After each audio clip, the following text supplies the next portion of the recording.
You think empty space is empty. You think a vacuum is nothing, just absence. The void between stars, between galaxies, between atoms, nothing there, nothing happening. But you're wrong. Empty space is not empty. The vacuum is not nothing. It's a seething ocean of quantum fields fluctuating wildly at scales too small to see. And here's what should keep you up at night. That vacuum, the very fabric of empty space itself, might be unstable. It might be a false vacuum, a temporary state that could at any moment decay into a lower energy state through a process that would destroy everything. The universe, all of it, could end not with a whimper, but with a bubble of true vacuum expanding at the speed of light, annihilating everything in its path. Stars, planets, atoms, the laws of physics themselves rewritten in an instant, and there would be no warning, no way to stop it, no way to escape. I'm Leonard Susskind, and I've spent decades thinking about quantum field theory and the structure of empty space. And what I'm going to tell you is not science fiction. It's a real possibility that emerges from our best understanding of quantum physics. The vacuum can explode. And if it does, everything ends. Let me start with what empty space actually is. In classical physics, a vacuum is simple. It's the absence of matter. Remove all the particles from a region, and you have empty space. Nothing there. Zero energy. But quantum mechanics changes everything. In quantum field theory, space is never truly empty. It's filled with fields. The electromagnetic field, the electron field, the quark fields, the Higgs field, dozens of quantum fields permeating all of space. And these fields are never at rest. Even in their ground state, their lowest energy state, they fluctuate. Virtual particles pop in and out of existence constantly.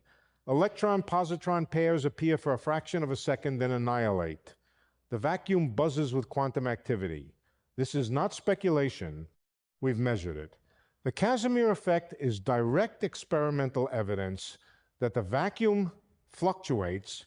Put two metal plates very close together in a vacuum. The plates restrict which virtual photons can exist between them. This creates a pressure difference. The plates attract each other. We've measured this force. The vacuum is real and it has energy. Now here's where it gets dangerous. The vacuum has an energy density, a certain amount of energy per unit volume. We call this the vacuum energy or the cosmological constant. And here's the terrifying part. The vacuum we exist in might not be the lowest energy vacuum possible. It might be what we call a false vacuum, a metastable state, like a ball sitting in a shallow valley on a hillside. The ball is stable for now. It's at a local minimum of energy, but there's a deeper valley further down the hill. If the ball could get over the barrier, it would release enormous energy. Our universe might be that ball. The vacuum might have a lower energy state it could decay into, and if it does, the consequences would be catastrophic and absolute. Sidney Coleman and Frank DeLucia worked out the mathematics of false vacuum decay in 1980. Their paper is one of the most disturbing calculations in theoretical physics. Let me walk you through what happens. Imagine our vacuum is false. Somewhere in the universe, a random quantum fluctuation creates a tiny bubble of true vacuum. This bubble has lower energy density than the surrounding false vacuum. Inside the bubble, the laws of physics are different. The masses of particles are different. The strengths of forces are different. Chemistry doesn't work the same way. Atoms might not be stable. The bubble is energetically favorable. It wants to grow. And here's the nightmare. The bubble wall expands at the speed of light. Nothing can outrun it. No warning reaches you before the bubble does, because the warning would also travel at light speed. The bubble wall itself is the warning, and by the time you see it, you're already gone. As the bubble expands, everything inside it is converted to the new vacuum. Matter is destroyed. Particles that were stable become unstable and decay. The fundamental constants of nature change. Inside the bubble, the universe is unrecognizable. And outside, the universe continues as normal, unaware of the catastrophe spreading toward it at light speed. There's no stopping it. Once the bubble forms, it grows forever, eventually consuming the entire universe. Now, you might ask, how likely is this? Could it happen tomorrow? The answer is, we don't know.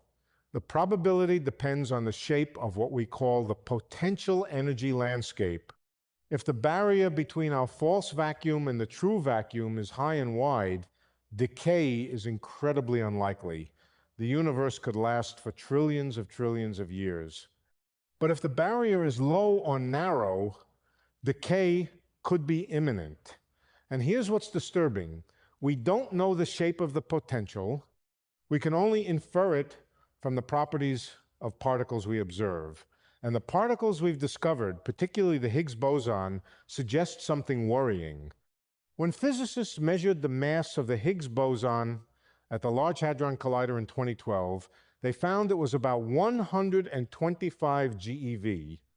This is significant because at this mass, calculations suggest our vacuum might be metastable, not stable, not immediately unstable, metastable, teetering on the edge. The Higgs field is particularly important because it's responsible for giving particles mass. The Higgs field has a potential energy that determines its behavior. At the energy scales we observe, the Higgs potential has a minimum where the field sits. This is our vacuum. But when physicists calculate what happens at higher energies, they find something unsettling. The Higgs potential might have another minimum at much higher field values, a deeper minimum. If that deeper minimum exists, our current vacuum is false. We're living in the shallow valley, and the universe could decay into the deep valley. Calculations suggest that if the Higgs mass is around 125 GeV, then the standard model predicts our vacuum is metastable. The barrier between our vacuum and the true vacuum is there, but it's not insurmountably high. Quantum tunneling could breach it. Quantum tunneling is the process where a particle passes through a barrier it classically couldn't overcome. In quantum mechanics, particles have wave properties. A wave doesn't stop abruptly at a barrier. It penetrates into the barrier and has some probability of appearing on the other side. For the vacuum, this means the Higgs field could quantum tunnel through the energy barrier from the false vacuum to the true vacuum. The probability is incredibly small. Calculations suggest the lifetime of our metastable vacuum is something like 10 to the 100 years or longer, far longer than the current age of the universe. But it's not zero. And probabilities in quantum mechanics are strange. The decay is a random process. It could happen tomorrow. It could happen in the Google years. There's no way to know. The universe is playing quantum Russian roulette every moment. What would vacuum decay actually look like? Coleman and DeLucia showed that the bubble nucleation happens at a point, a single point in space where quantum fluctuations create a tiny region of true vacuum. This bubble is initially microscopic, far smaller than an atom, but once it forms, it grows. The bubble wall expands outward at the speed of light. From our perspective, outside the bubble, we would see a sphere growing, approaching us at light speed. We wouldn't see it coming. There's no advance warning because light from the bubble wall travels at the same speed as the wall itself. The first sign of the bubble would be its arrival. And that would be the last thing we experience. As the bubble wall passes through you, the laws of physics change. The particles that make up your body suddenly find themselves in a different vacuum with different masses, different forces. Electrons might become much heavier or much lighter. Quarks might not bind into protons and neutrons anymore. Atoms would disintegrate. Your body would cease to exist in any recognizable form, not burned, not crushed, dissolved at the fundamental level. And it's not just matter. Space-time itself would be affected. The energy density of the vacuum determines the curvature of space-time through Einstein's equations. A lower energy vacuum means different space-time curvature. The universe inside the bubble could recollapse into a big crunch, or it could expand differently. Any structures that formed would not have formed in the new vacuum. The universe inside the bubble would be sterile, empty, dead, a new beginning with no memory of what came before. This is what vacuum decay means. Total annihilation of everything, followed by a new universe with different laws. And here's the existential horror. There's nothing we could do to prevent it. No technology could stop it. No warning system could alert us. No shelter could protect us. The bubble wall moves at light speed. By the time we know it's coming, it's already here. But if our vacuum is metastable and the universe is 13.8 billion years old, why hasn't it decayed yet? The answer is that metastability doesn't guarantee immediate decay. The probability per unit time, per unit volume is extremely small. Over the observable universe, the chance of a bubble forming somewhere today is negligible, but not zero. And over infinite time, a non-zero probability eventually becomes certainty. If the universe lasts forever, vacuum decay is guaranteed. It's just a question of when. Trillions of years from now? Googles of years? We don't know, but it will happen. Unless there's something we're missing, some new physics at higher energies that stabilizes the vacuum. This connects to a deeper mystery. Why does our vacuum have the energy density it has? Measurements of the cosmological constant give a value that's incredibly small but not zero. About 10 to the negative 120 inches, natural units. This is one of the most precise measurements in physics and also one of the most puzzling. Quantum field theory predicts the vacuum energy should be enormous, about 10 to the 120 times larger than what we observe. This is called the cosmological constant problem. If the vacuum energy were as large as theory predicts, the universe would have expanded so rapidly that galaxies, stars, planets, life could never have formed. But it's not. It's tiny. Just small enough for structure to form, just small enough for us to exist. Some physicists invoke the anthropic principle. In a multiverse with many different vacuum states, we necessarily find ourselves in a vacuum that permits our existence. This brings us to the landscape. In string theory, there are an enormous number of possible vacuum states. The string landscape estimates suggest 10 to the 500 different vacua, each with different values of the cosmological constant, different particle masses, different forces. Our universe occupies one of these vacua. We might be in a false vacuum, a temporary island of stability in a multiverse of transitions. And eventually, our region will decay into a lower energy state. The bubble will form, the wall will expand, and our universe will end. Here's something even more disturbing. High energy collisions could trigger vacuum decay. If you collide particles at sufficiently high energies, you might create conditions that nucleate a bubble of true vacuum. This was a serious concern when the Large Hadron Collider was being built. Could the LHC destroy the universe? Physicists studied this carefully. The conclusion was reassuring. The LHC operates at energies far below the threshold where vacuum decay becomes likely. Moreover, cosmic rays hit Earth's atmosphere at much higher energies than the LHC produces. If such collisions could trigger vacuum decay, it would have happened already. The fact that we still exist suggests the vacuum is stable at these energies, but what about future colliders? What about energies closer to the Planck scale? We don't know. Perhaps this is part of the answer to the Fermi paradox. Advanced civilizations destroy themselves by accidentally triggering vacuum decay.